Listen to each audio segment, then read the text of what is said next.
আসসালামু আলাইকুম রহমতুল্লাহি ওয়া আলহামদুলিল্লাহি রব্বিল আলামিন ওয়াসসালাতু ওয়াসসালামু আলা রাসূলিহিল আমিন ওয়া আলা আলিহি ওয়া আসহাবিহি আজমাইন ওয়া মান তাবিআহুম বিইহসানিন ইলা ইয়াউমিদ্দিন আম্মা বা'দ। শুরু হচ্ছে শব্দে শব্দে দর্সে কোরআনের। আজ আমরা পাঠ করব ইনশাআল্লাহ পার্ট নম্বর 57, 57 নম্বর পর্বে আমরা আলোচনা করব ইনশাআল্লাহ বিইذنিল্লাহ ওয়া মা তাওফীকি ইল্লা বিল্লাহ। 80 নম্বর সূরা, সূরা আবাসা। সূরা আবাসা 80 নম্বর এই সূরাটি আমরা আজকে তেলাওয়াত করব ইনশাআল্লাহ শব্দে শব্দে কোরআনের এই পর্বে। আল্লাহ তাআলা আমাদেরকে আমাদের জবানে কালিমাতুল হক যেন জারি করেন এবং আল্লাহ তাআলার এই কালামুল্লাহ এর মধ্যে আল্লাহ তাআলা যেই আদেশ এবং যেই নিষেধ এবং যেই শিক্ষণীয় ঘটনা এবং আল্লাহ তাআলার কাছে যে বিষয়গুলো খুব বেশি গুরুত্ব আরোপ করে, আমরাও যেন আমাদের জীবনে সেই বিষয়গুলোকে আমরা আমাদের জীবনে যেন সামনে রাখতে পারি।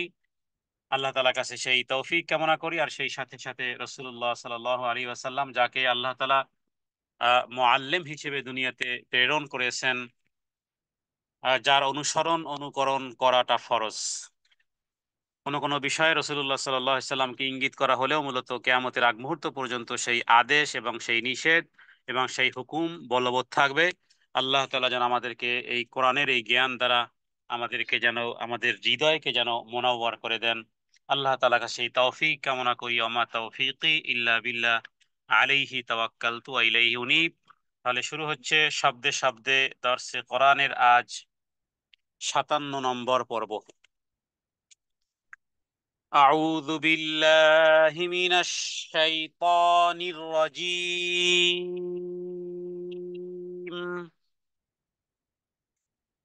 بسم الله الرحمن الرحيم.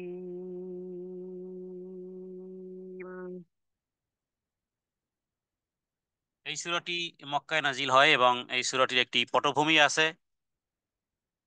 পৃথিবীতে মানুষের সবচেয়ে দামি চোখ, দামি হলো সমস্ত অঙ্গ প্রত্যঙ্গই যা দামি, তবে এর মধ্যে দুটি চোখ সবচেয়ে বেশি দামি। যদি কাউকে প্রশ্ন করা হয় যে আপনার কোন চোখ দামি, ডান চোখ না বাম চোখ, তাহলে তার উত্তরটা তো এমনই হয় যে আমার উভয় চোখই দামি। তাহলে আমাদের শরীরের অঙ্গের মধ্যে সবচেয়ে দামি হলো দুই চোখ।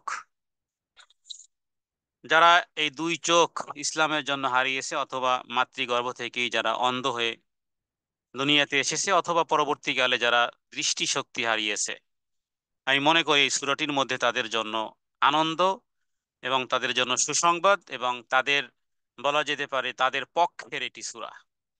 যারা ব্লাইন্ড, যারা সে হয়তোবা মনে করে সকলেই দুটি দুটি চোখ পেয়েছে আর আমি দুটি চোখ নিয়ে উঠিনি।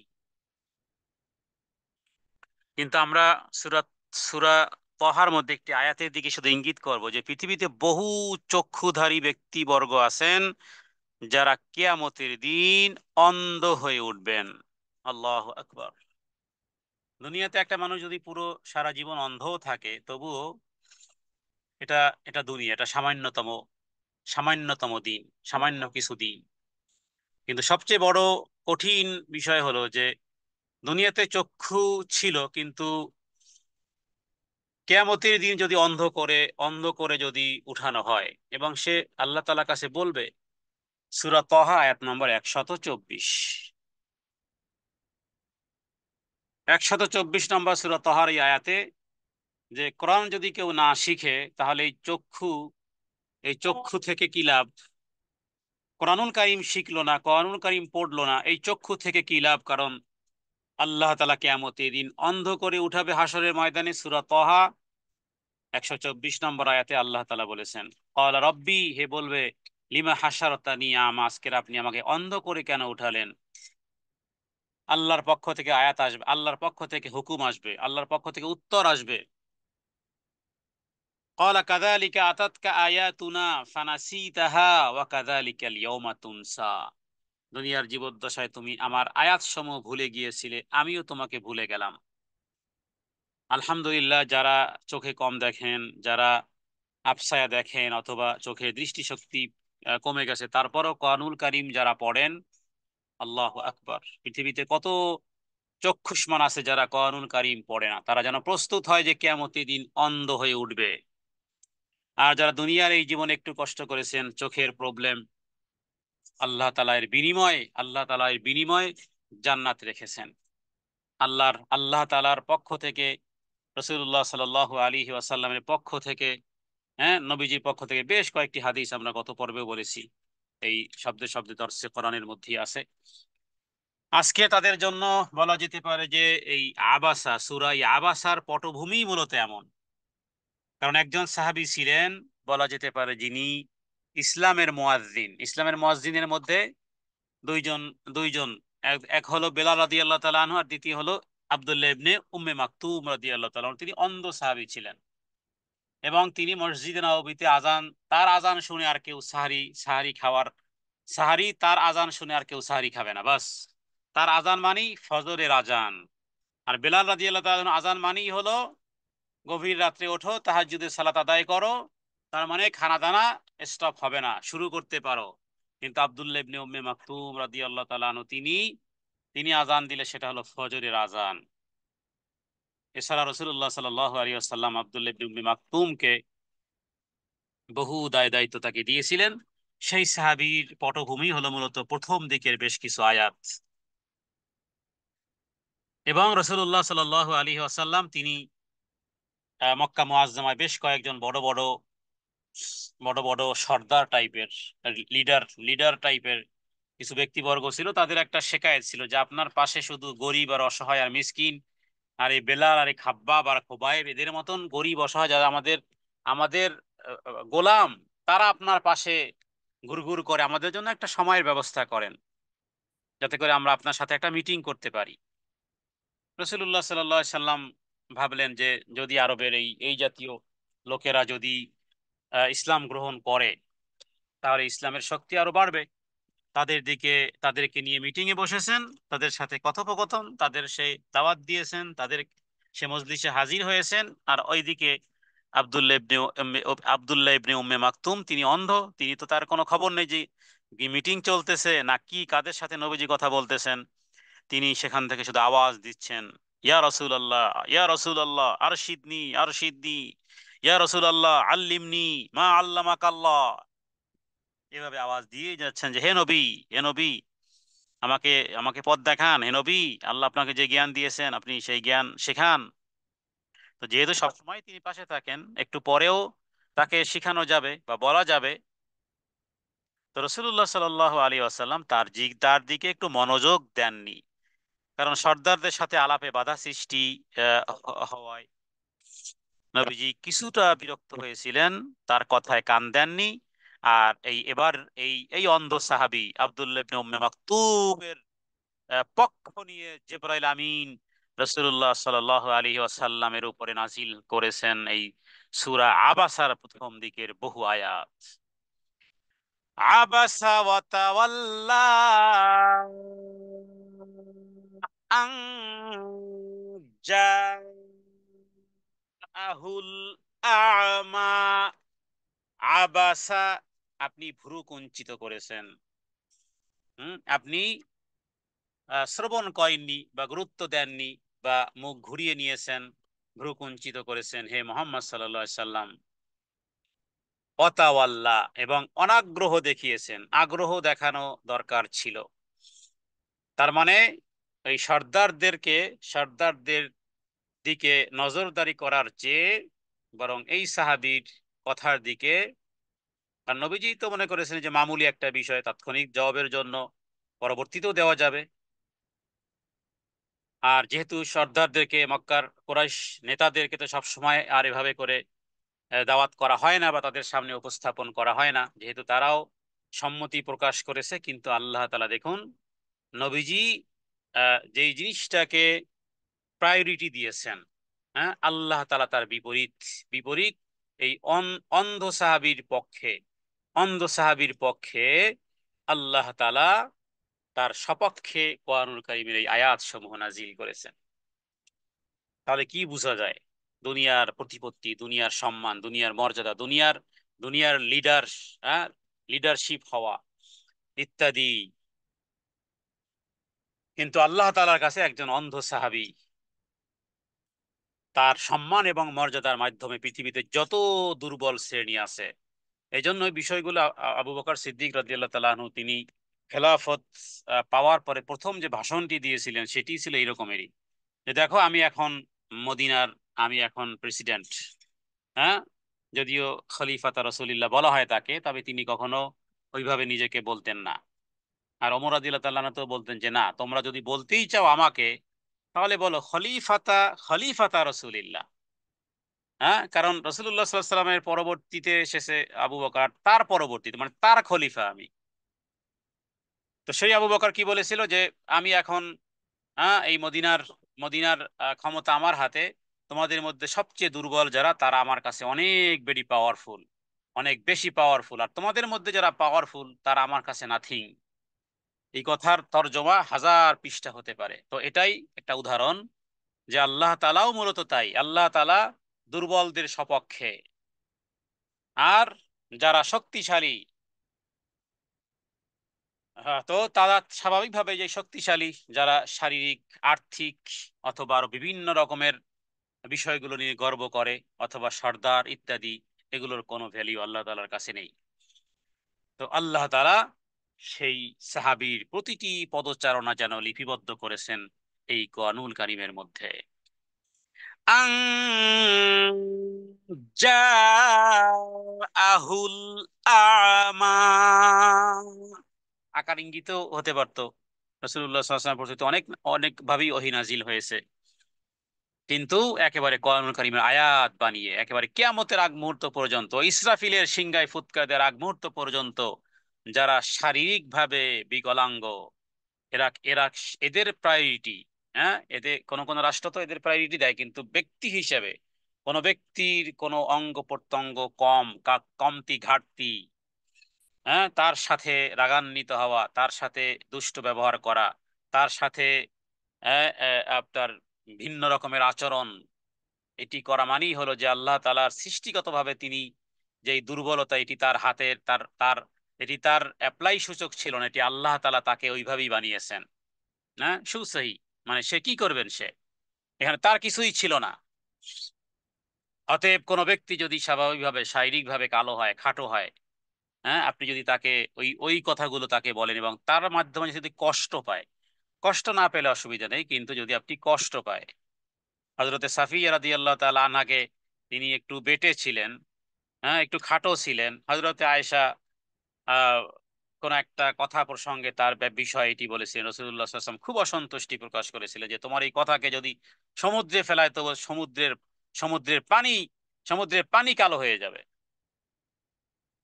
তো স্বাভাবিকভাবেই শারীরিক কমতি এবং ঘাটতি এটি আল্লাহ তাআলা প্রদত্ত।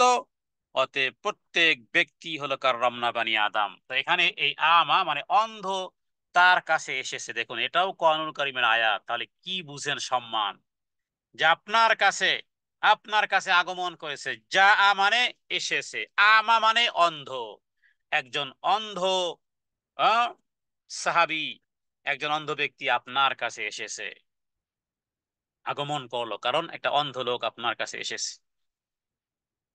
এরপরে ওয়ামা ইউদরিকা লাআল্লাহু ইয়াজ্জাক্কা, ওয়ামা ইউদরিকা, হে নবী, হে নবী তুমি কি জানো, হ্যাঁ, তুমি মুশরিকদের বড় বড় নেতাদের হেদায়েতের আশায় ব্যস্ত, হ্যাঁ, বড় বড় নেতাদের হেদায়েতের আশায় নবী তুমি ব্যস্ত, অথচ হ্যাঁ, উম্মে মাকতুম এমন এক সময় হেদায়েত, হ্যাঁ, হেদায়েত খুঁজতে এসেছেন, তখন তুমি মুশরিকদের বড় বড় নেতাদের হেদায়েতের আশায় ব্যস্ত। তার মানে যে যে তলব করে আল্লাহ তাকে দেন, যে তলব করে। পিপাসা লাগলে আপনি সমুদ্রের কাছে যাবেন নাকি সমুদ্র আপনার বাড়ির কাছে আসবে বলেন? তো ওইরকম ভাবে স্বর্ণ কিনতে গেলে স্বর্ণের দোকানে যেতে হয়, রুটি কিনতে হলে রুটির দোকানে যেতে হয়। যে যার প্রয়োজন হবে সে সেই জিনিসের কাছে যাবে। ইলমে দ্বীন শিক্ষা করতে হলে ইলমে দ্বীনের মারকাজেই যেতে হবে। তো এখানে আল্লাহ তাআলা বলেছেন যে আপনি কি জানেন যে সে তো পরিশুদ্ধ, সে তো পরিশুদ্ধ হতো, সে তো পরিশুদ্ধ হওয়ার জন্য, কারণ সেই অন্ধ ব্যক্তি আপনার নিকটে দ্বীনি পথ নির্দেশ লাভ করে সৎকর্ম করার মাধ্যমে তার চরিত্র, তার কর্ম, হ্যাঁ, সুন্দর হওয়ার জন্য, আভ্যন্তরীণ অবস্থা শুদ্ধ হওয়ার জন্য আপনার নসিহতের প্রেয়সী, আপনার নসিহত শুনি সে উপকৃত হতে পারত, নিজের পাপ থেকে পরিচ্ছন্ন হতে পারত। আও ইয়াযাক্কারু ফাতানফাআহু যিকরা, আও ইয়াযাক্কারু অথবা সে উপদেশ গ্রহণ করত, ফাতানফাহু যেটা তার নাফা দিত, নাফা, নাফা মানে কি উপকার, হ্যাঁ, আর যিকরা যেই উপদেশ, যেই উপদেশ তার উপকারে লাগতো সেই উপদেশ গ্রহণ করার জন্যই এসেছে। তার মানে আপনি কি জানেন যে এই সাহাবী যা জিজ্ঞেস করেছিল বা তাকে শিক্ষা দিলে সে তার দ্বারা পরিশুদ্ধ হতে পারত, কিংবা কমপক্ষে আল্লাহ তাআলাকে স্মরণ করে উপকার লাভ করতে পারত। এই কারণে যারা উপদেশ গ্রহণ করবে, যারা উপদেশ গ্রহণ করে, এবং আল্লাহ তাআলা কোরআন কারীমের মধ্যে বলেছেন যে হে নবী আপনি তাদেরকে উপদেশ প্রদান করেন যাদের উপদেশ লাভ লাভ লাভ হয়। যে আপনি সূরা জারিয়াতের মধ্যে আল্লাহ তাআলা বলেছেন হে নবী যে আপনি তাদেরকে ফাযাক্কির, ফাযাক্কির মানে উপদেশ দান করেন, ইন্না ফাতিয যিকরা, অথবা তানফাউল মুমিনিন, আরেকটা জায়গাতে আছে ফাযাক্কির ফাইন্না যিকরা তানফাউল মুমিনিন, মুমিনদের উপকার, মুমিনদের উপদেশ কাজে লাগে, মুমিনরা উপদেশ গ্রহণ করে, যারা আল্লাহ তাআলাকে ভয় করার নীতি অবলম্বন করে এরা উপদেশ গ্রহণ করে। আর যারা উপদেশ গ্রহণ করে না এদের কথা আল্লাহ তাআলা কোরআন কারীমে বহু জায়গাতে বলেছেন। যারা উপদেশ গ্রহণ করে না ওরা যারা পাপী, যারা পাপিষ্ঠ। কারণ পরের আয়াতি আম্মা মানিস্তাগনা, পক্ষান্তরে উপদেশ তো তারাই গ্রহণ করে না, আম্মা অতঃপর, বা পক্ষান্তরে, বা যারা, মান মানে যে, ইস্তাগনা বা আস্তাগনা, মানিস্তাগনা শব্দটা আসলে মূলত আস্তাগনা অথবা উস্তাগনা। এখানে এই তাগনা মানে যেই ব্যক্তি, ইস্তাগনা শব্দের অর্থ মাদ্দিয়াতের দিক থেকে মানে যার দুনিয়াবি প্রয়োজনগুলো ঠুনকো, যার কাছে, তার মানে যার কাছে টাকা পয়সা, ধন দৌলত, শারীরিক সুস্থতা ইত্যাদি গুলো আছে, সে এই দিক থেকে দুনিয়ার দৃষ্টিকোণ থেকে সে ধনী, সে গনি, টাকা পয়সার অভাব নেই, গনি, সে নিজেকে গনি মনে করে, ধন সম্পদের অভাব নেই, স্বাস্থ্য, অন্যান্য বিষয়গুলো তার সবগুলো ঠিকঠাক আছে, সে স্বাভাবিকভাবেই সে বেপরোয়া টাইপের হয়, যেগুলো নাকি প্রথম যে সূরাটি সূরা আলার মধ্যে আল্লাহ তাআলা এই একই শব্দ উল্লেখ করেছেন, আর আইতা মান ইস্তাগনা। তো এখানে যে যারা বেপরোয়া কারা হয়, বেপরোয়া তারাই হয় যাদের দুনিয়াতে কোনো কমতি ঘাটতি নেই, দুনিয়ার নাজ ও নিয়ামত তারা পেয়েছে, দুনিয়ার কিছু নিয়ামত পেয়েছে, এবার তারা উদাসীন, বেপরোয়া তারা। তাহলে পক্ষান্তরে বেপরোয়া হয় ওরাই। আম্মা মানিস্তাগনা, বেপরোয়া মানে ইমান থেকে বেপরোয়া, যে যে সেই জ্ঞান থেকে যা তোমার কাছে আল্লাহ তাআলার তরফ থেকে এসেছে, অথবা যে অভাব শূন্য মানে ধনী, অভাব শূন্য, অভাব শূন্য যে ধনী, এই হলো বেপরোয়া। তাহলে যেই ব্যক্তি তার নিকটে থাকা সম্পদের কারণে আপনার আনিত ঈমান থেকে নিজেকে অমুখাপেক্ষী রেখেছে, অমুখাপেক্ষী রেখেছে, তাহলে সেই ব্যক্তি, তাহলে এই আয়াত থেকে বোঝা গেল যে বেপরোয়া কারা, যদি প্রশ্ন করা হয় তাহলে বেপরোয়া হলো ওই ব্যক্তি, বা দ্বীনের জ্ঞান গ্রহণ করে না, উপদেশ গ্রহণ করে না। কোন ব্যক্তি উপদেশ গ্রহণ করে না? যে মোটামুটি যাকে আল্লাহ তাআলা একটু অভাব মুক্ত রেখেছেন, একটু ধনী টাইপের, অভাব মুক্ত ধনী। তবে ইল্লা কালিলুম মিন ইবাদিয়াশ শাকুর, সবাই নয়, অধিকাংশই, কিছু টাকা পয়সা হলেই আর মনে হয় যেন পা মাটিতে পড়ে না। তাহলে এই সম্পদ তাকে বেপরোয়া করে দিয়েছে। فأنت له تصدى, এই যাদের কথা বলা হলো হে নবী, তাদের দিকে আপনি মনোযোগ দিচ্ছেন।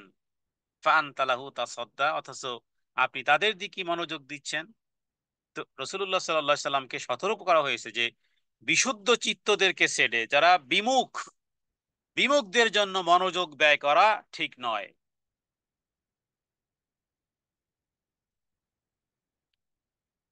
বরং যারা মনোযোগ সহকারে কথা শ্রবণ করবে, এদের দিকে আপনি মনোযোগ দিবেন। যারা বিমুখ, এদের জন্য আপনার মনোযোগ ব্যয় করা ঠিক নয়, আপনি সেদিকেই মুখ করে তার পানে অগ্রসর হচ্ছেন। আচ্ছা, এরপরে 7 নম্বর আয়াত, ওয়ামা আলাইকা আল্লাহ ইয়াজ্জাক্কা। ওয়ামা, অ মানে এবং, মা মানে নেই, আলাইকা আপনার উপরে, আপনার উপরে দায়িত্ব নেই। আপনার উপরে এই বোঝা চাপানো হয়নি, এই রেসপন্সিবিলিটি আপনার নয়। আল্লাহ ইয়াজ্জাক্কা, যে সর্দাররা পরিশুদ্ধ কেন হলো না, এই দায়িত্ব হে নবী আমি তোমার উপরে দেইনি। তাহলে যে পরিশুদ্ধ হয়েছে তাকে আরো পরিশুদ্ধ করো, আর যে পরিশুদ্ধ হয়নি মুখ ফিরিয়ে আছে, তার জন্য তার জন্য শুধু দাওয়াত বাস। কিন্তু তাদের জন্য এতটা এতটা কষ্ট, এতটা চিন্তা, এতটা ফিকির, তারা পরিশুদ্ধ না হলে তাদের জন্য জোর লাগাতে হবে না। এই দায়িত্ব, তারা যদি শুদ্ধ না হয়, তারা যদি পরিশুদ্ধ না হয় হে নবী, আপনার কোনো দায়িত্ব নেই, কারণ আপনি তো আনতা নাযীর অবাশীর, বাস এতটুকুই। তারা পরিশুদ্ধ না হলে আপনার কোনোই দোষ নেই, কেননা আপনার কাজ কি? শুধুমাত্র প্রচার করা। সুতরাং এই শ্রেণীর সর্দার আর এই শ্রেণীর কাফেরদের পিছনে পড়ার কোনোই প্রয়োজনীয়তা নেই। অথবা এটা, যে তারা যদি ফিরে না আসে, তারা যদি তওবা না করে, তারা যদি রবের দিকে ফিরে না আসে, ইসলামের পথে ফিরে না আসে, পরিচ্ছন্ন না হয়, তাহলে আপনার কোনোই ক্ষতি নেই। আল্লাহ ইয়াজ্জাক্কা, আপনার কোনো ক্ষতি নেই, আপনার কোনো লস নেই। وأما من جاءك يسعى। দেখুন, আগে একবার বলা হয়েছে যে অন্ধ আসলো।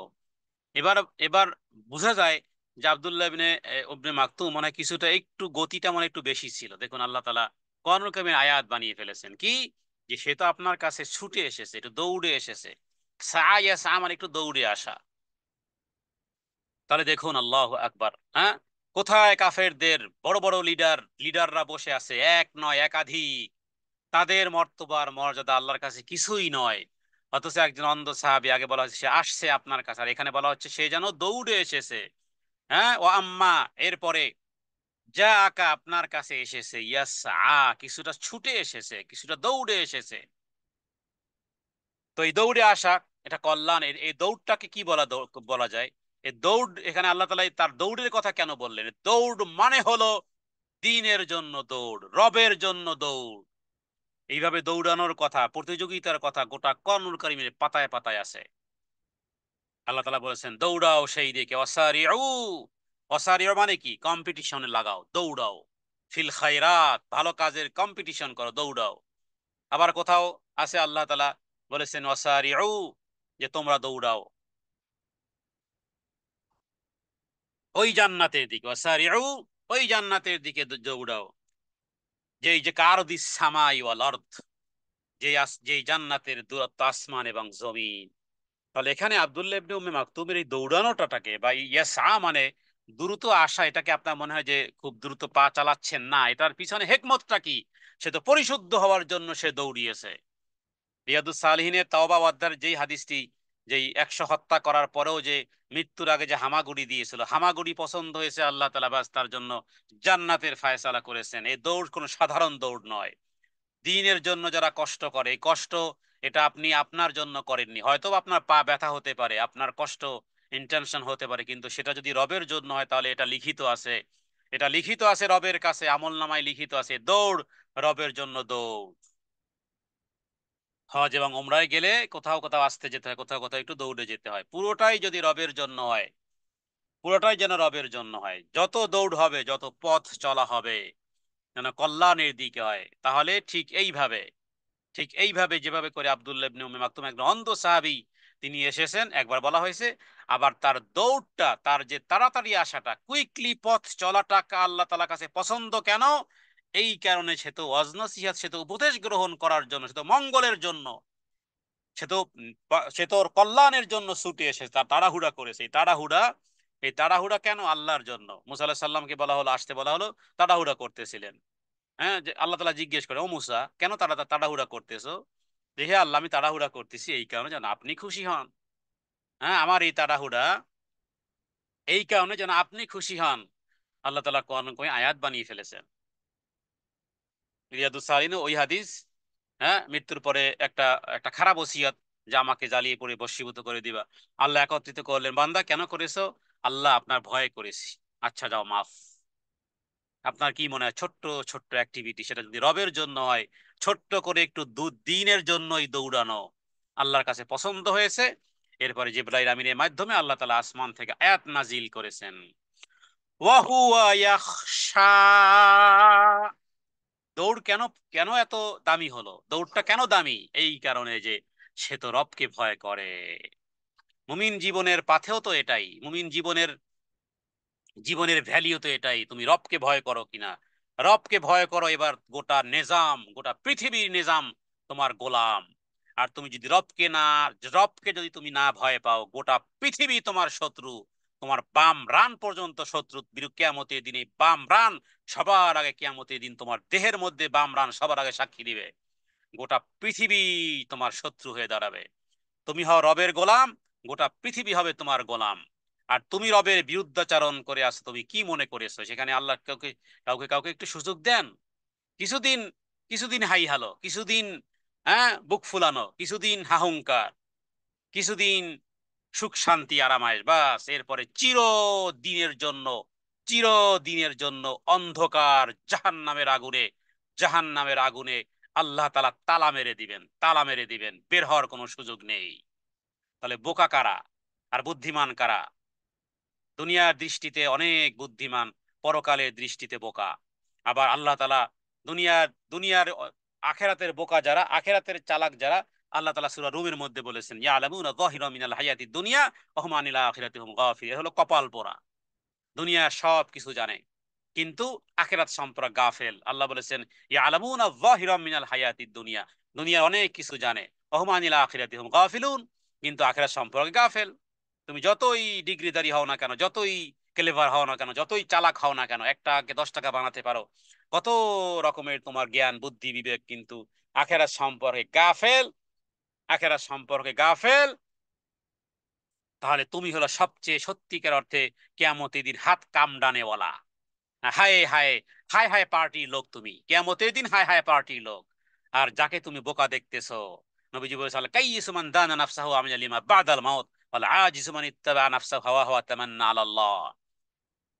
নবীজি বলেছেন, বুদ্ধিমান হলো ওই ব্যক্তি, যে ব্যক্তি তার প্রবৃত্তিকে দমন রাখে এবং মৃত্যুর পরবর্তী জীবনের জন্য সে প্রস্তুতি গ্রহণ করে। এ হলো আসল বুদ্ধিমান। তাহলে আব্দুল্লাহ ইবনে উম্মে মাকতুমের আসা, চলা ফেরা ইত্যাদি অ্যাক্টিভিটি গুলো আল্লাহ তাআলা কোরআন কারিমে কেন এনেছেন? পিছনে ম্যাটেরিয়াল কি, পিছনে দাম, দাম কেন? এই কারণে, ওয়া হুয়া ইয়াখশা, যে সে তো আল্লাহকে ভয় করে। এমত অবস্থায় সে তো আল্লাহকে ভয় করে। আল্লাহর ভয় যার হৃদয়ে আছে, যার কারণে আশা করা যায় যে তোমার বাণী তার জন্য উপকার হবে এবং সে সেটা গ্রহণ করবে, তার উপর আমল করবে, আল্লাহ তাআলার কাছে এটা অনেক বড় বিষয়। এই রকমের পার্সন যদি, ওয়ান পার্সন ইন ওয়ার্ল্ড যদি থেকে থাকে, আল্লাহ তাআলা আসমান জমিন ধ্বংস করবেন না। এই পার্সন, এই সাইম সেম লাইক টু, এই রকমের পার্সন যে আল্লাহকে ভয় করে, ওয়াহুয়া ইয়াখশা, এমন ব্যক্তি একজনের কারণে আল্লাহ তাআলা দুনিয়ার নিজাম ঠিক রাখবেন। আকাশ বাতাস, আসমান আর জমিন, চন্দ্র আর সূর্য আর গ্রহ নক্ষত্র, এইরকম একজন ব্যক্তির জন্য ঠিক থাকবে। কিন্তু এই রকমের একজন ব্যক্তি যেদিন না থাকবে, আল্লাহ তাআলা শেষ করে ফেলবেন। যেভাবে করে বর আর কনের জন্য স্টেজ সাজানো হয়, কমিউনিটি সেন্টার ভাড়া করা হয়, হাজার হাজার লোক মুরগির রান আর কলিজা কি বলে আপনার, এই বিভিন্ন রকমের খাবার দাবার খায় কেন? উপলক্ষ মাত্র একজন বর আর একজন কনে। বরকন্যার অনুষ্ঠান শেষ, প্যান্ডেল ভেঙ্গে ফেলো, হ্যাঁ, লাইট অফ করে দাও, এসি বন্ধ করে দাও, কারণ প্যান্ডেল শেষ, প্রোগ্রাম শেষ। আল্লাহকে ভয়কারী ব্যক্তি পৃথিবীতে থাকবে, দুনিয়ার নিজাম ঠিক থাকবে। আল্লাহ তালার আল্লাহ তালাকে ভয়কারী ব্যক্তি পৃথিবীতে থাকবে না। হাজার হাজার কোটি মানুষ থাকতে পারে, আল্লাহ তালা দারহাম বারহাম করে দিবেন। তাহলে হে নবী, তাহলে তুমি কার প্রতি মনোযোগী হচ্ছ? এখন যদিও নবীকে বলা হচ্ছে, যেন আপনাকে আমাকেই বলা হচ্ছে যে আপনি কাকে, কার দিকে? যেই ছেলেটা একটু সালাত আদায় করে, যেই ছেলেটা একটু দিন ধার্মিক পথে বলতে চলতে চায়, মা বাবা তার কোনো দামই জানে, ওকে বোঝা। ও শুধু খায় আর মসজিদে যায়, ও শুধু খায় আর মসজিদে যায়, বাস সারাদিন টুপি একটা পরে হাঁটতে থাকে, বাস দিন ধর্মের আপনার কাছে এটা বোঝা। আর যেই ছেলেটা এইভাবে করে বিভিন্ন ভাবে, হ্যাঁ, চালাকবাজি করে, মানুষকে ঠকবাজি করে 2 টাকাকে 10 টাকা বানাতে পারে, আপনার কাছে সেই ছেলেটা অনেক প্রিয়। তো তখন আপনাকেই বলতে হবে, ফান্তা আনহু তালাহা, কার দিকে তুমি নজর দিচ্ছ? কার দিকে তুমি নজর দিচ্ছ? যদিও এখানে মুখাতেব রাসূলুল্লাহ সাল্লাল্লাহু আলাইহি সাল্লাম, কিন্তু এ যেন সারা পৃথিবীবাসীর জন্য, যে কোথায় তোমার মনোযোগ। তো নবীকে আল্লাহ তাআলা বলতেছেন, ফাআনতা আনহু তালাহা, ফাআনতা আনহু তালাহা, ফাআনতা, অথচ তুমি আনহু তার দিক থেকে, তালাহা অমনোযোগী, উদাসীন। কার প্রতি উদাসীন? যে আল্লাহকে ভয় করে, হ্যাঁ, তার থেকে বিমুখ এমন লোকের প্রতি কদর করা উচিত, বিমুখ হওয়া উচিত নয়। তো এখানে আল্লাহ তাআলা মূলত দেখুন, তাহলে আল্লাহ তাআলার কাছে মর্যাদাবান কারা মোটামুটি আমরা পেলাম। আল্লাহ তাআলার কাছে মর্যাদাবান হলো সেই ব্যক্তি যে আল্লাহ তাআলাকে ভয় করে, চাই সে রাজা হোক, চাই সে আমির হোক, চাই কিংবা ফকির হোক, চাই সে সর্দার হোক কিংবা গোলাম হোক, চাই সে পুরুষ হোক, চাই সে নারী হোক, চাই সে ছোট হোক, চাই সে বড় হোক, চাই সে বিকলাঙ্গ হোক, চাই সে, হ্যাঁ, যেমনই হোক না কেন, চাই সে অন্ধ হোক, চাই সে লুলা হোক, খোড়া হোক, যেই হোক না কেন, রবের কাছে কদর ওই ব্যক্তি যে ব্যক্তি আল্লাহ তাআলাকে ভয় করে। তাহলে নবীকে আল্লাহ তাআলা জানে কথাই বললেন যে আপনি বড় বড় এই লিডারদেরকে নিয়ে, নেতাদের নিয়ে আপনি ব্যতিব্যস্ত হয়ে গেলেন। এরপরে দেখুন 10টা আয়াত পর্যন্ত একেবারে সেই সাহাবীর ব্যাপারে। এরপরে আল্লাহ তাআলা বলতেছেন, এটা হলো সেই উপদেশ বাণী, এটা করা উচিত হয়নি। কাল্লা, এই কাল্লা হলো পূর্বের 10 আয়াতের প্রতি কাল্লা। কাল্লা মানে কি? সতর্ক হওয়া। কখনোই নয়, কখনোই করা উচিত হয়নি, কখনোই করা যাবে না। কিয়ামতের আগ মুহূর্ত পর্যন্ত আপনাকে তাদেরকে মর্যাদা দিতে হবে।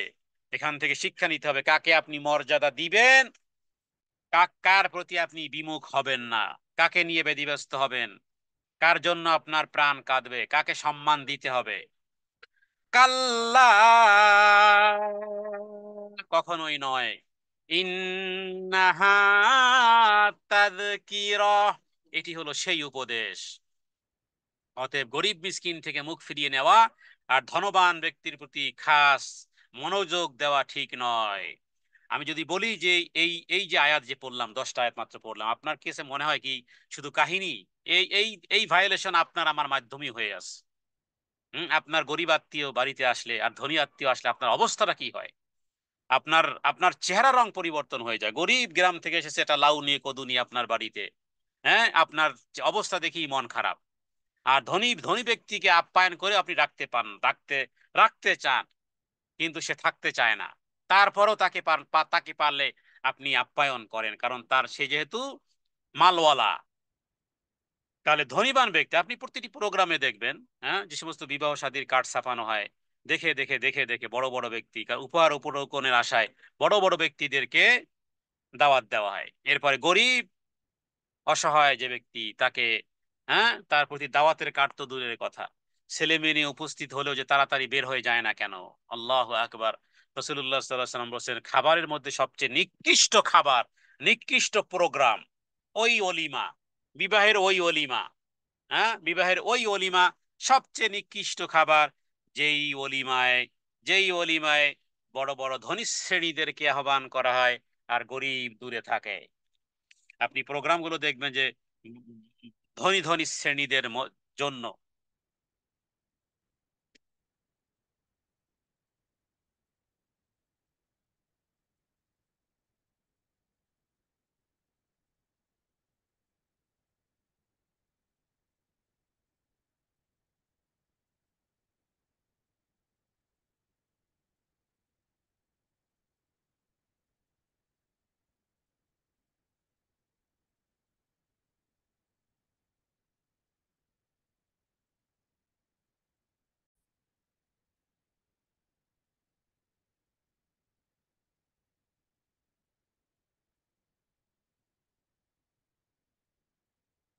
কাল্লা ইন্নাহা তাযকিরা, এটা কখনোই নয়, এটা ওই উপদেশ বাণী, ওই উপদেশ বাণী যে বিষয়ে, এ বিষয়ে তার মানে কখনো এটি করবেন না, কখনো এরূপ করবেন না, এটা হলো ওই উপদেশ।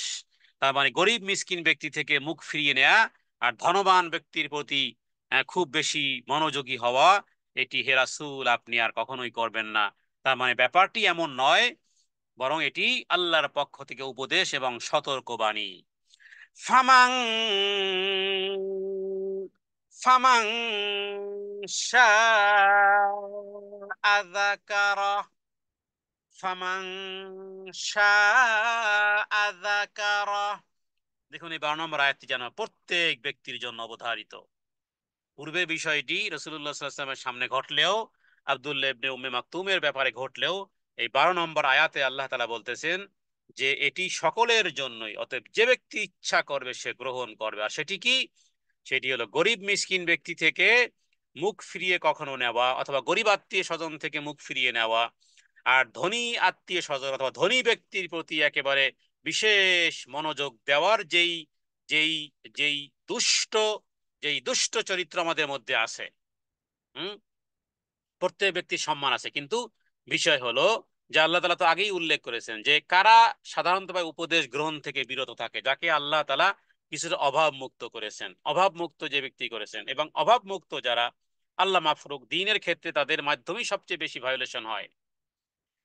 তো তার পরিবর্তে গরিব মিসকিনের প্রতি মনোযোগ দেওয়া এবং ধনী শ্রেণী ব্যক্তিদের দিকে খুব বিশেষ মনোযোগ দেওয়ার এই বিষয়টি যেন যেভাবে করে রাসূলুল্লাহ সাল্লাল্লাহু আলাইহি সাল্লামকে বলা হয়েছে যে আগামীতে যেন এটার পুনর্বার এইরকমের যেন না ঘটে, এবং এটা শুধুমাত্র যে একটা ঘটনাই তা নয়, বরং এটি হলো আল্লাহর পক্ষ থেকে উপদেশ। এটি আল্লাহর পক্ষ থেকে উপদেশ, তাযকিরা, ইন্নাহা তাযকিরা, নিশ্চয়ই এটা উপদেশ বাণী। হ্যাঁ, নিশ্চয়ই এটা উপদেশ বাণী। তার মানে আপনি কখনো এমন করবেন না যারা আল্লাহকে ভুলে, যারা নিজেদের দুনিয়াবি সহায় সম্পদ, প্রভাব প্রতিপত্তির অহংকারে মত্ত আছে, হ্যাঁ, তাদেরকে অযথা গুরুত্ব আপনি দিবেন না, তাদেরকে অযথা আপনি গুরুত্ব দিবেন না। হ্যাঁ, বরং যারা সত্য প্রেয়সী, সত্য জানতে আগ্রহী, সত্য অন্বেষণকারী, সত্য প্রিয় যারা, তাদের দিকে আপনি দৃষ্টিপাত দিবেন, এবং এটি আপনার জন্য সতর্কবাণী। এরপরে 12 নম্বর আয়াত যেন সবার জন্য, যে যে ব্যক্তি ইচ্ছা করবে সে এটাকে স্মরণ রাখবে। ফামান শাহ আদা কারা, ফামান অতঃপর, শাহ যেই ব্যক্তি চাইবে, যাকারাহু সে স্মরণ রাখবে এবং এটি গ্রহণ করবে। কাজেই যে ব্যক্তি ইচ্ছা করবে সে এটা গ্রহণ করবে। কারণ এটা আল্লাহর মানহাজ, এটা আল্লাহর মানহাজ। মানুষের মানহাজ একটি, আর আল্লাহর মানহাজ দেখুন কিভাবে, আল্লাহর মানহাজ এটি। অতএব আল্লাহর মানহাজ, আল্লাহর ইচ্ছা, আল্লাহর অভিপ্রায়, আল্লাহর সন্তুষ্টি, আল্লাহ তাআলা যাতে রাজি, যাতে খুশি, এর বিপরীত আল্লাহ যাতে অখুশি, আল্লাহ যাতে রাগী, আল্লাহ যেটা অপছন্দ করেন, এটা হলো সেই দাকারাহু, ফামান শাআ আযাকারা। তাহলে যে ব্যক্তি তাতে আগ্রহ রাখে এবং যেন তা হতে উপদেশ গ্রহণ করে এবং এটা মুখস্থ করে এবং তার প্রতি আমল করে। আর যে ব্যক্তি মুখ ফিরিয়ে নেয় এবং অমনোযোগিতা দেখায়, যেভাবে করে এই কুরাইশের সম্মানিত ব্যক্তি বর্গরা করেছিল, তাদের ব্যাপারে অতটা মাথা ঘামানোর প্রয়োজনীয়তা নেই। এতটা এতটা দাম রবের কাছেই দাম নেই, আপনি দাম কতটা দিবেন, লাভ কি? কোনোই লাভ নেই। তো আল্লাহ তাআলা যেন এটা আমাদের হৃদয়ে গ্রথিত করতে চান, বিধায় বলেছেন যে যারা আল্লাহকে স্মরণ করতে চায় সে যেন তাকে স্মরণ করে এবং এই কোরআন দ্বারা যেন উপদেশ গ্রহণ করে। কেন এই কথাগুলো আছে? ফি সুহুফিম মুকাররমা, এই কথাগুলো কোনো সাধারণ কথা নয়, বরং মর্যাদা সম্পন্ন কিতাবের কথা। হ্যাঁ, ফি মানে মধ্যে, সুহফিন, সুহফি মানে সহিফা সমূহের মধ্যে, আল্লাহর পক্ষ থেকে যে কিতাবগুলো এবং সম্মানিত সেই কিতাব, তার মানে লাউহে মাহফুজের লিখিত এই বিষয়গুলো।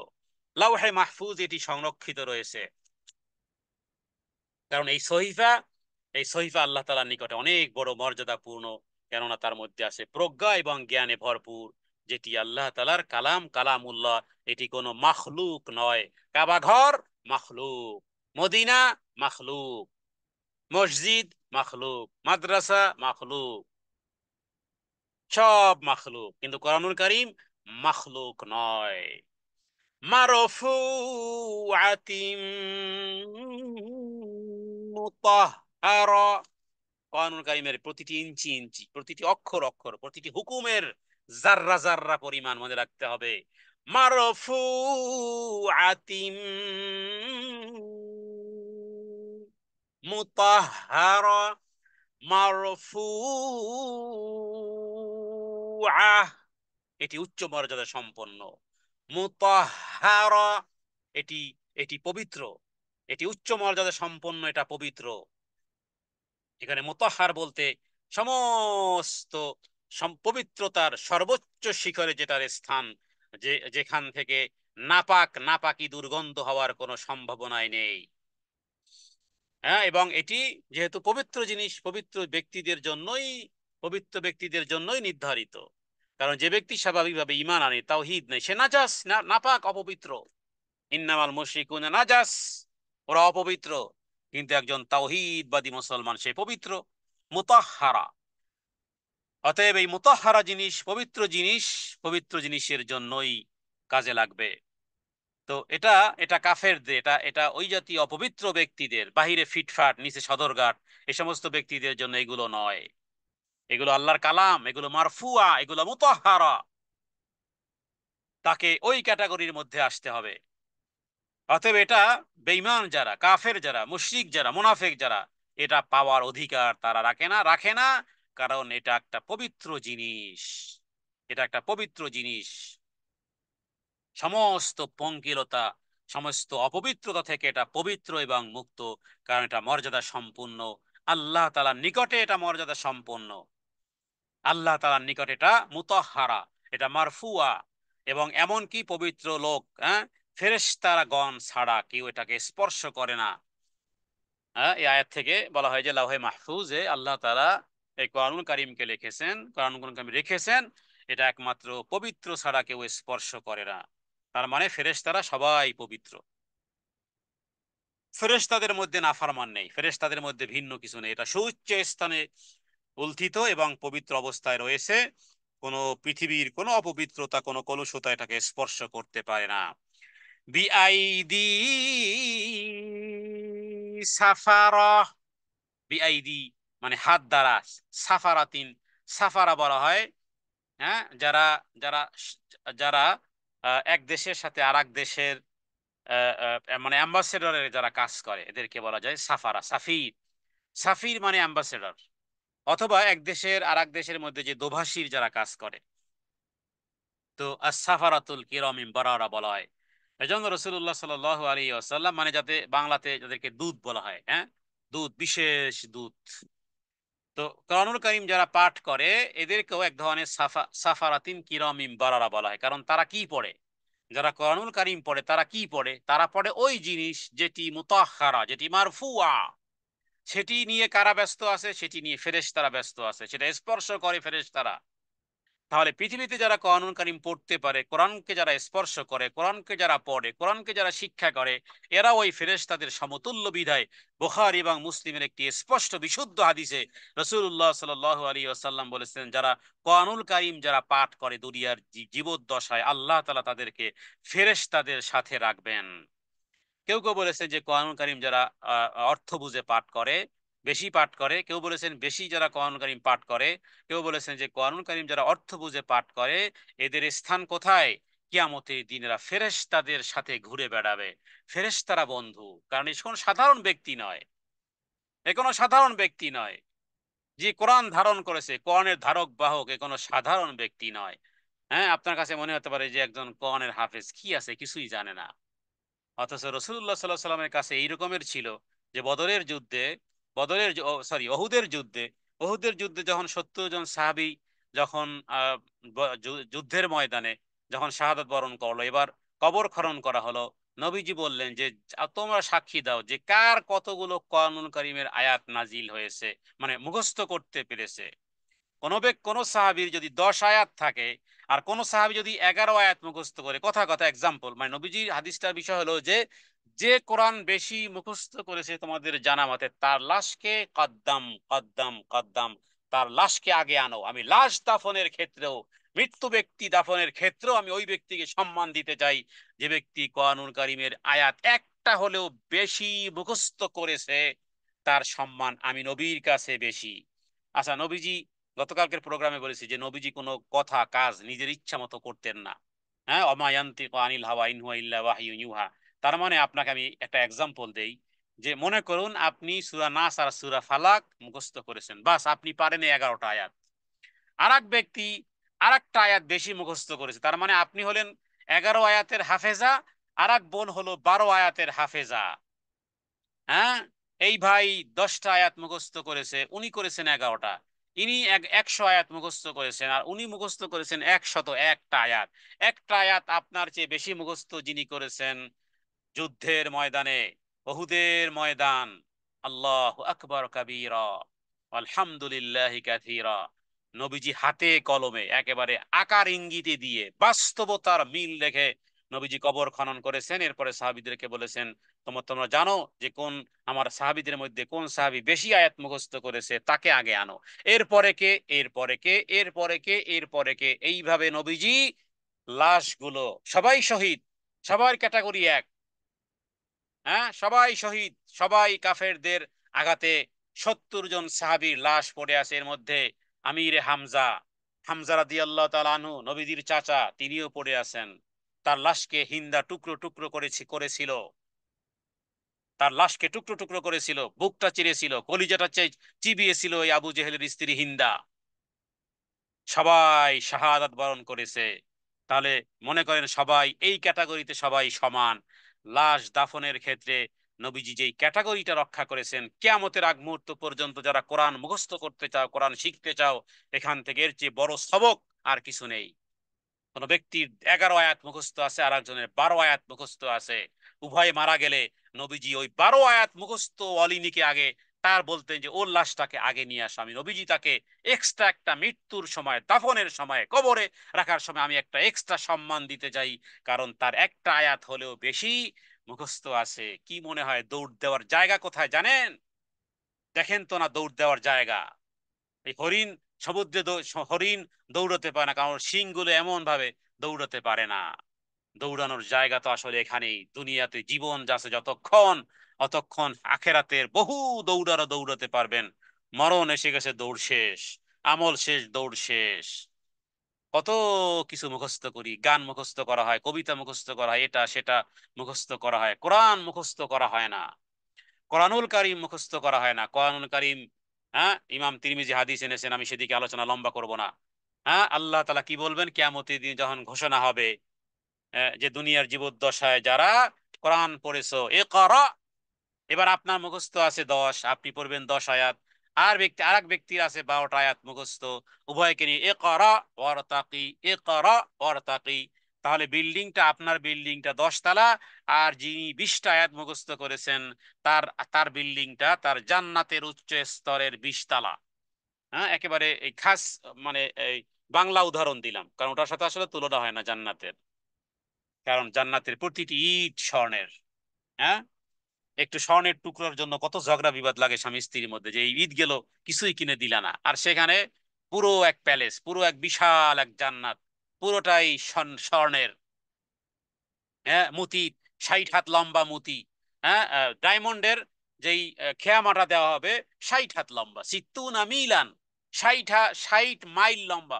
আমি 60 হাত বলেছি ভুলে, সরি, 60 মাইল লম্বা হলো, এবং সেটা বানানো হয়েছে ডায়মন্ড দিয়ে, ডায়মন্ড দিয়ে। দৌড় লাগাবেন কোথায়?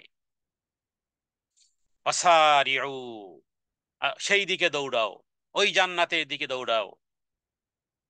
অজান্নাতিন আরদুহাস সামাওয়াতু ওয়াল আরদ। অতএব কানুনকারী মুখস্থ করার ক্ষেত্রে কেউ কেউ পারে 10 আয়াত, যখন আল্লাহ বলবেন ইকরা ওয়ারতাকি, ইকরা ওয়ারতাকি, পড়ো এবং উপরে ওঠো, পড়ো এবং উপরে ওঠো, তখন বোঝা যাবে যে হায় হায়, এই কোরআন তো আমার কাছেই ছিল, জুজদানে আমার আলমারিতে ছিল, আমার পাশেই ছিল, কেউ কোরআন শিখতো, দেখতাম কোরআন শিখতো, কেউ পড়তো, আমিও দেখেছি, কিন্তু আমি তো আসলে এতটা গভীর ভাবে মনোযোগ দিতে পারিনি। হ্যাঁ, লাউ কুন্না নাসমাউ আও নাকিলু, যদি একটু ওই সময় একটু শুনতাম, একটু যদি জ্ঞান খাটাতাম, কি হবে? কোনো আফসোস? দুনিয়াতে আবার অ্যাগেইন আসা যাবে? অ্যাগেইন আবার আবার কোনো এরকমের কোনো শর্ত শারায়েত আছে? হ্যাঁ, আর আসা যাবে না বন্ধু। এ দুনিয়া শেষ, সব শেষ। দৌড়ানোর জায়গা এখানেই। ওয়াসারিউ ফিল খায়রাত, ফাইলুল খায়রাত। অতএব রাসূলুল্লাহ সাল্লাল্লাহু আলাইহি সাল্লাম যেমন দেখিয়ে দিয়েছেন আব্দুল্লাহ ইবনে উম্মে মাকতুমের মর্যাদা, মর্যাদা কেন। হ্যাঁ, আব্দুল্লাহ ইবনে উম্মে মাকতুম অন্ধ সাহাবী হোক, তিনি মসজিদে নববীতে কখনো ইমামতিও করতেন নবীজির অবর্তমানে। কোরআনুল কারীম কষ্ট কষ্ট করে অন্ধ হওয়ার পরেও, হ্যাঁ, এমনকি আজান দিত, বলতো যে তোমরাই বলো, কারণ তিনি তো আর চোখ নেই যে সে আবার কি ফজরের আজান দিবে। ফজর আজান দিলে তো দেখতে হবে সকালে উঠছে কিনা, জিজ্ঞেস করতেন একটু পর পর। যে আচ্ছা বলিও, কিন্তু ভুলে যাইও না। হ্যাঁ, আপনি কোনো বাসে উঠেছেন, কোন স্টেশন চিনেন না, কি বলেন যে ভাই, কন্ট্রাক্টরে বলেন ভাই আমরা কিন্তু নামাই দিও, ভাই অমুক স্টেশনে আমি নামবো, নামাই দিও। পাশের যাত্রীকে আপনি বলেন যে ভাই আমি তো অমুক জায়গায় নামবো, আমি তো চিনি না, আপনি একটু মেহরবানি করে আপনি আমাকে একটু বলে দিয়েন। হ্যাঁ, আব্দুল্লাহ ইবনে মাকতুম সাহাবীদেরকে বলতো যে ফজর হলে বলিও, আমি কিন্তু আজান দিতে হবে। তো সেই যেই সাহাবী অন্ধ, চোখে দেখেন না, শুনে শুনে একটু কোরআনে আয়াত আমাকে বলো। হ্যাঁ, কি নাজিল হয়েছে একটু বলো। শুনে শুনে শুনে শুনে আয়ত্ত করেছিলেন বহু কষ্ট করে। আবার সেগুলো দিয়ে মসজিদে নববীতে ইমামতিও করতেন নবীজির অবর্তমানে। দামি বানায় কোরআন, দামি বানায় কোরআন। কোরআনটা যেই কাঠের উপরে রাখেন সেই কাঠটা সিরিজ কাঠ হতে পারে, কিন্তু সেই কাঠের মর্যাদা আপনার কাছেও আছে। কখনো পায়ে লাগলে আপনি নিজেও চুমা দেন, আপনি নিজেও ভালো করে জানেন সত্যটা মিথ্যা। কিন্তু সেগুন কাঠের বিছানার উপরে স্বামী স্ত্রী মেলামেশাও করে, সেই সেগুন কাঠের খাটকে কেউ সালাম দেয় না, সম্মান করে না। যদিও সেটার ভিন্ন মাসাল, আমি শুধু বোঝানোর জন্য বললাম। তাহলে এই কাঠ, এই কাঠের টুকরোটুকে মর্যাদা বানালো কেন? কারণ এটা কোরআনুল কারীম রাখার স্থান, এটা রেহাল। হ্যাঁ, রেহালকে কেউ লাথি দেয় না, কিন্তু খাটকে লাথিও দেয়। তো আমাদেরকে সম্মান বানাবে কোরআনুল কারীম। এখানে এই যে সাফারা তিন, হ্যাঁ, সাফারা, বিআইদি সাফারা মানে কি? বিআইদি সাফারা, রাসূলুল্লাহ সাল্লাল্লাহু আলাইহি ওয়াসাল্লাম ওই কথাই বলতেছিলাম যে কেরাতে বিশেষজ্ঞ কোরআন পাঠক এরা সম্মানিত। ওই যে নেককার দুধ মানে ফেরেশতাদের সাথে থাকবে। আর যে ব্যক্তি বিশেষজ্ঞ নয় কিন্তু কষ্টে কষ্টে কোরআনুল কারীম পাঠ করে, তার জন্য রাসূলুল্লাহ সাল্লাল্লাহু আলাইহি ওয়াসাল্লাম বলেছেন সে দ্বিগুণ সওয়াবের অধিকারী হবে। ইমাম বুখারী হাদিস এনেছেন। তাহলে দেখেন যে এই জিনিস শিখতে গেলেও সওয়াব আর সওয়াব। আল্লাহ তাআলা যেন আমাদেরকে ওই জাতীয় সম্মানিত ফেরেশতাদের কথা যারা আল্লাহ তাআলা উল্লেখ করেছেন, হ্যাঁ, তাদের সাথে যেন রাখেন। এবং সে রাখার জন্য শর্ত হলো কোরআনের সাথে থাকেন। কোরআনের সাথে থাকেন, কিয়ামতের দিন আল্লাহ তাআলা ফেরেশতাদের সাথেই রাখবেন। কিরামিম বারারা। হ্যাঁ, মানুষ ট্রাভেলি, মানুষ যখন সফর করে, হ্যাঁ, তখন চাই যে আমার একজন উত্তম যদি সাথী হয়। হ্যাঁ, বা যেই কেবিনেটে আমি বসেছি সেখানে আমার ডান পাশের লোকটা, হ্যাঁ, বিমানে আপনি মানুষ বলে যে আল্লাহ, আমি যে একটা দূর দূর দরাদেশ আমি যে একটা সফর করব, আমার পাশের ডান পাশের বাম পাশের লোকরা যেন ওই বিড়ি সিগারেট খাওয়া না হয়, যেন ভালো একটা মানুষ হয়। হ্যাঁ, ভালো পোশাকধারী, ভালো চেহারাধারী, ভালো জ্ঞান গবেষণাকারী, এবং যাতে করে, হ্যাঁ, তার কাছ থেকে কিছু ভালো কিছু শেখা যায়, অথবা কাপড় চোপড়ে উন্নত, হ্যাঁ, শরীর থেকে যেন সুঘ্রাণ আসে, ইত্যাদি কত রকমের। কারণ তখন সফরটা, দূরত্বটা তখন অনুভূত হয় না, তখন অনুভূত হয় না। তো এই কারণে সাথী যদি উত্তম হয়, স্বাভাবিকভাবে 1000 মাইল পাড়ি দিলেও ক্লান্তি অনুভব হয় না। তো দেখুন আল্লাহ তাআলা এই তাদের কথা, যারা যারা এই নসিহত গ্রহণ করবে, এই কোরআনুল কারীমের উপদেশ যারা গ্রহণ করবে, যারা, তাদেরকে আল্লাহ তাআলা কোথায় রাখবেন? সম্মানিত ফেরেশতাদের সাথে। আর সেই সম্মানিত ফেরেশতাদের কথাই আল্লাহ, বিআইদি সাফারা মানে ফেরেশতা, এরপরে কিরামিম বারারা, যারা সম্মানিত, মহা সম্মানিত, পুত পবিত্র, হ্যাঁ, যারা সম্মানিত, যারা নেককার, তাহলে আল্লাহ তাআলা তাদের সাথে রাখবেন। তো ইবনে উম্মে মাকতুম রাদিয়াল্লাহু তাআলা আনহুর মর্তবা মর্যাদা এই কারণে যে তিনি ইসলাম গ্রহণ করেছিলেন সেই একেবারে মক্কার আহ, প্রথম প্রথম দিকে তিনি ইসলাম গ্রহণ করেছেন। এরপর থেকে দ্বীনের প্র্যাকটিস, হ্যাঁ, দ্বীনের প্র্যাকটিস করতে করতে করতে করতে আল্লাহ তাআলা তাকে দ্বীনের জ্ঞান দিয়েছিলেন। আল্লাহ তাআলা তাকে কোরআনুল কারীম পাঠ করার, হ্যাঁ, তার সম্মান, তার তার বুজুর্গি, তার কর্মের কারণে, তার পুণ্যবান হওয়ার কারণে। এবং এই জাতীয় ব্যক্তিবর্গদেরকে আল্লাহ তাআলা কিরামিম বারারা, সম্মানিত পুণ্যবান ফেরেশতাদের সাথেই রাখবেন। এই বিষয়টি মূলত এই আয়াত সমূহে এই বিষয়টি ইঙ্গিত করা হয়েছে। আল্লাহ তাআলা যেন আমাদেরকে ওই কিরামিম বারারাহ এদের সাথেই যেন রাখেন। এরপরে ভিন্ন প্রসঙ্গ, এরপরে আয়াত, কুতিলাল ইনসানু মা আকফারাহ, কুতিলাল ইনসানু মা আকফারাহ। কুতিলা শব্দের অর্থ হয় ধ্বংস। কুতিলা শব্দের আসল অর্থ হলো হত্যা, কারণ কতালা ইয়াকতুল মানে কি, হত্যা করে ফেলা, জবেহ করে দেওয়া, এটাকে বলা হয় কুতিলা।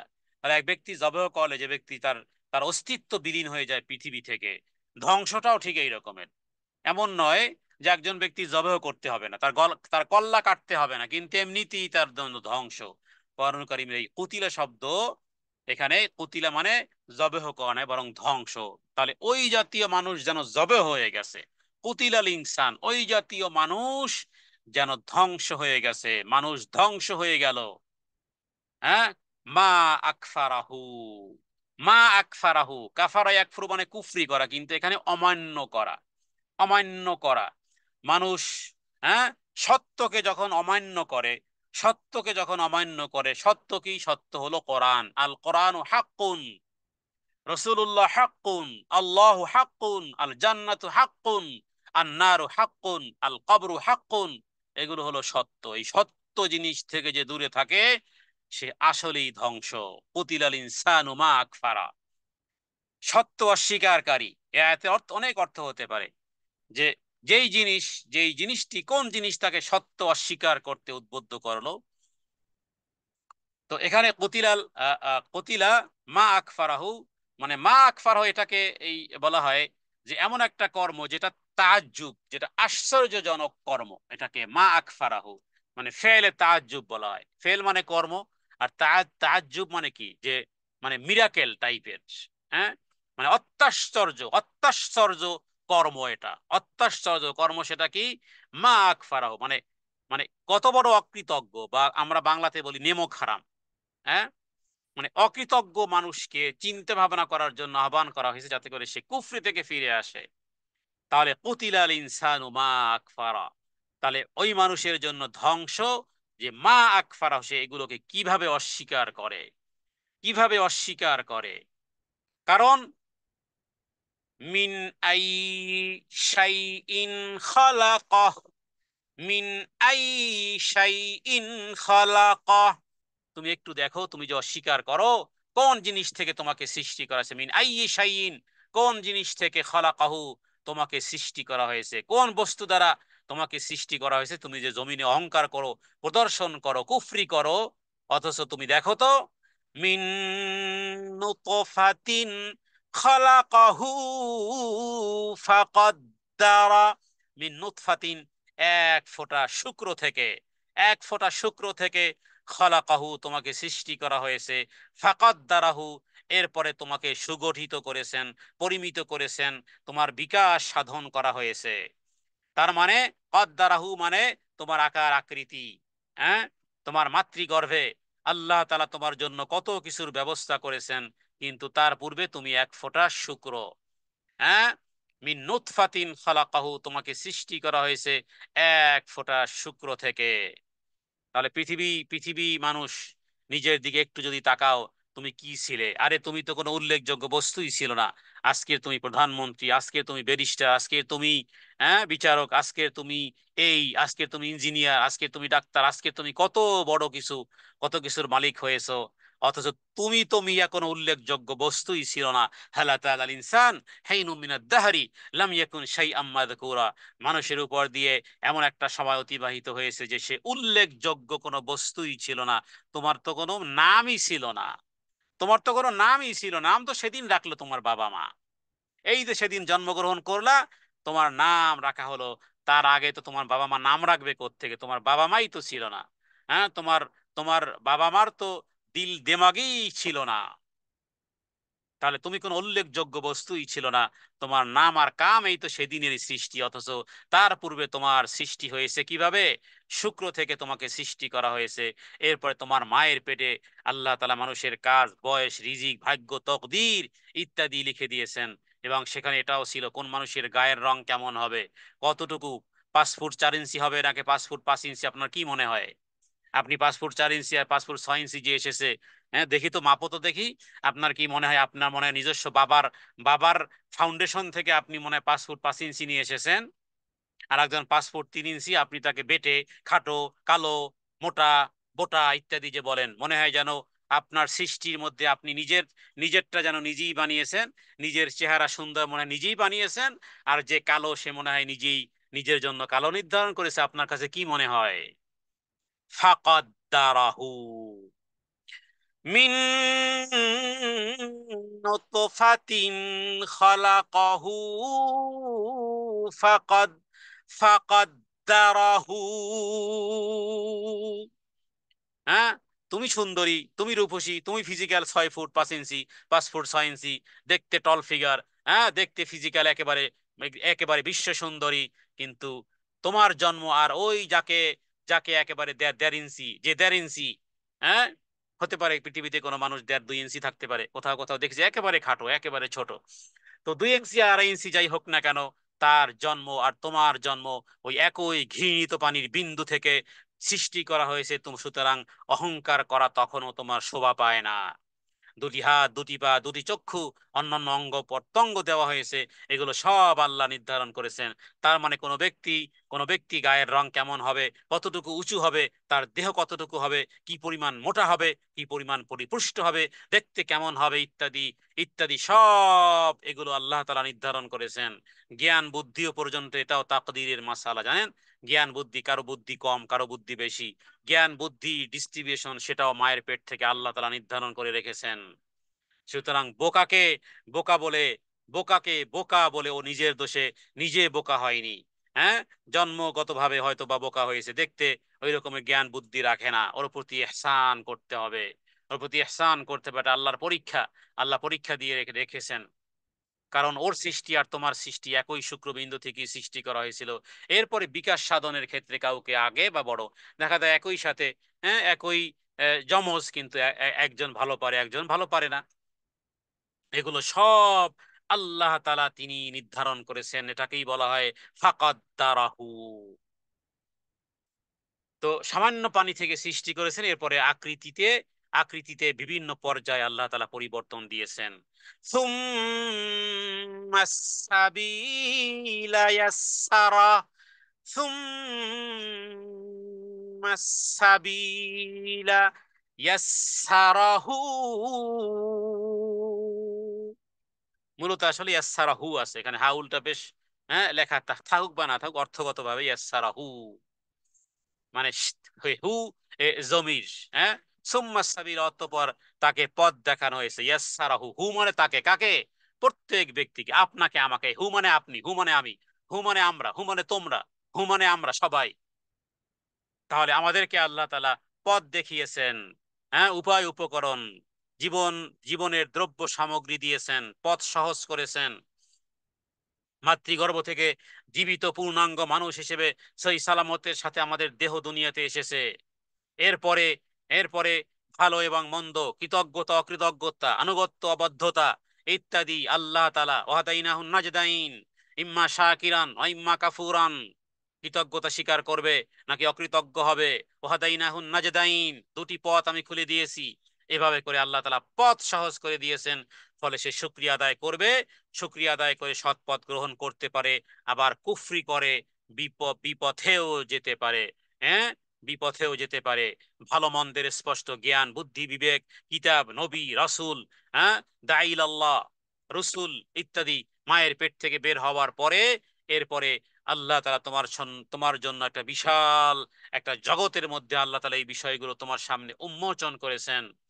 আল্লাহ তাআলা তোমার সামনে উন্মোচন করেছেন, অতএব এখান থেকে তোমাকে গ্রহণ করতে হবে। সুম্মা সাবিলা ইয়াসসারাহু, আল্লাহ সহজও করে দিয়েছেন। যে যেই পথে চলতে চায় আল্লাহ তাআলা তার জন্য সহজ করে দিবেন।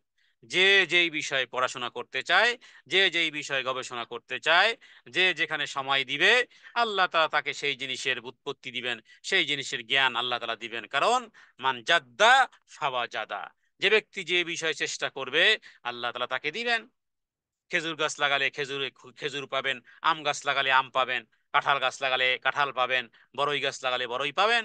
যা লাগিয়েছেন তাই পাবেন, যা করবেন তাই পাবেন, যা বপন করবেন তাই তাই তাই জ্বালাবে। হ্যাঁ, যা বপন করবেন সেই জিনিসই আল্লাহ তাআলা, সেই জিনিসের ফল আল্লাহ তাআলা দিবেন। ভালো কর্ম করবেন, আল্লাহ তাআলা ভালো নিয়ত রাখবেন, আল্লাহ তাআলা আরো চলার তৌফিক দান করবেন। খারাপ কাজ করবেন, দেখেন না ইউটিউবে ভালো লিঙ্ক সার্চ করেছেন, বহু ভালো লিঙ্ক এসে উপস্থিত। হ্যাঁ, কারণ বর্তমান ডিজিটাল সময় বিষয়গুলো বোঝানো সহজ। খারাপ লিঙ্কে টাচ করেছেন, বহু খারাপের অ্যাড্রেসিং করবে। ভালো জিনিসের লিঙ্ক টাচ করেছেন, ভালো অ্যাড্রেসিং করবে। সুতরাং এবার আপনার ইচ্ছা আপনার ইচ্ছা যে কোন দিকে আপনি যাবেন, উভয়টাই সহজ, উভয়টাই সহজ। আল্লাহ তাআলা যেন আমাদেরকে আল্লাহ তাআলা যেন আমাদেরকে জান্নাতের পথকে সহজ করে দেন। আল্লাহ তাআলা যেন আমাদেরকে দিন আল্লাহ তাআলা যেন আমাদের জন্য দ্বীনের উপরে চলা, ধর্মের উপরে চলা, আল্লাহকে ভয় করার নীতি অবলম্বনের পথে চলা যেন আল্লাহ সহজ করে দেন। হাদা মিন্নি ওয়াল ইলমু ইনদাল্লাহ, আল্লাহু আ'লামু বিস-সাওয়াব, ওয়া সাল্লাল্লাহু আলা সাইয়্যিদিনা মুহাম্মাদিন নবিয়্যিল উম্মি ওয়া আলিহি ওয়া সাল্লিম। আসসালামু আলাইকুম ওয়া রাহমাতুল্লাহি ওয়া বারাকাতুহু।